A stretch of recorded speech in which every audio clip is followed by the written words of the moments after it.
Dans 35e journée internationale du travail à Garoua-Boulaye, la table ronde sur le thème officiel a sonné le la des festivités prévues le 1er mai prochain, ce vendredi 28 avril, à la mairie de la ville.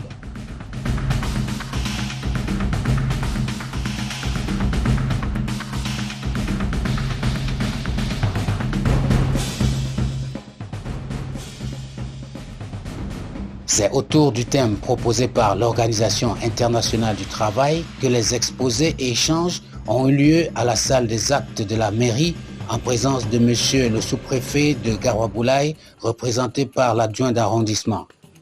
Sur le panel, une équipe aux compétences diverses annonçait déjà l'aspect inclusif du thème formulé ainsi: résilience et travail décent. Agir ensemble au sein du monde du travail pour améliorer les conditions de vie et l'inclusion sociale.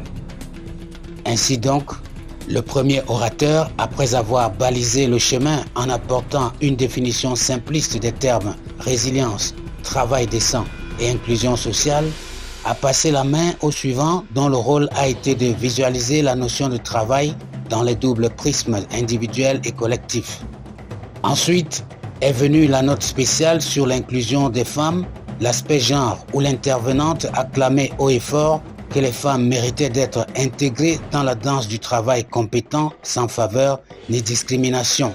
Le prochain intervenant, véritable représentant des syndicats de travailleurs sur le plan national, nous a fait le plaisir d'une évocation des revendications à l'origine de la fête du travail, revendications survenues à Chicago en 1886, sur la réduction du nombre d'heures de travail à 8 heures entre autres, avant de lister les conditions nécessaires pour un travail véritablement décent.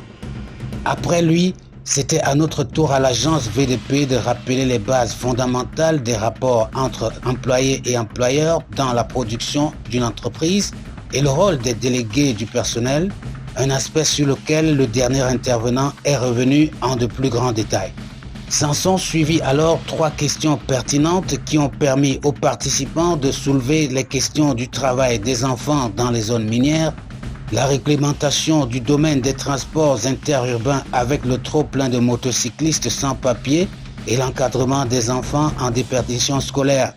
Tout un travail qui va nécessiter la collaboration combinée de l'État, des syndicats de travailleurs, des acteurs de la société civile. La journée s'est achevée par la classique photo de famille et les interviews. Nous avons été heureux de constater que les panélistes qui ont été commis aux exposés ont édifié de la plus belle manière les invités et nous en sommes très, très fiers de ce travail. Donc nous demandons à tous les travailleurs et leurs employés qu'il y ait un climat serein, un climat de travail serein pour que ce climat-là prévale dans le secteur du travail. Le gouvernement est en train de tout mettre en œuvre pour améliorer le salaire. Nous avons eu récemment le SMIC par décret du Premier ministre qui a été revalorisé.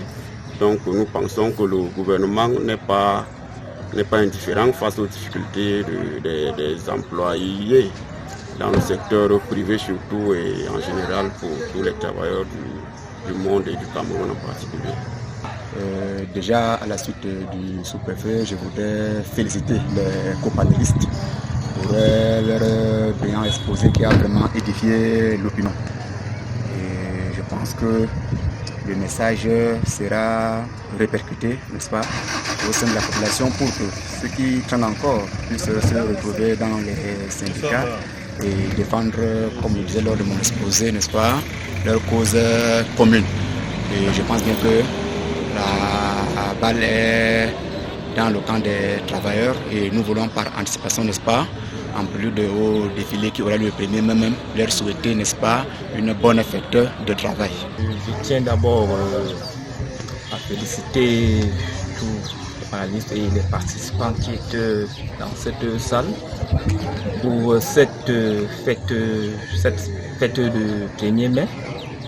Je crois que la mémoire a été bien remplie Et à travers cet exposé, nous allons passer les messages à tous nos collègues qui n'étaient pas présents pour que la fête soit belle. L'aspect genre a été bien capté par la plupart des personnes présentes à cette table ronde. Mais nous voulons surtout insister ici sur les stratégies de résilience qui passent, n'est-ce pas, par une bonne éducation, par la scolarisation des jeunes filles pour éviter qu'elles soient fragilisées dans l'avenir. Et nous parlons également d'amélioration des conditions des femmes, que ce soit dans l'accès du travail, mais aussi en termes, n'est-ce pas, de conditions salariales. Satisfait d'avoir été panéliste à ce grand rendez-vous, l'agence VDP a encore apporté une fois de plus sa pierre au développement dans la paix, dans un esprit volontaire et fier. Demain sera un autre jour où le programme prévoit la marche sportive.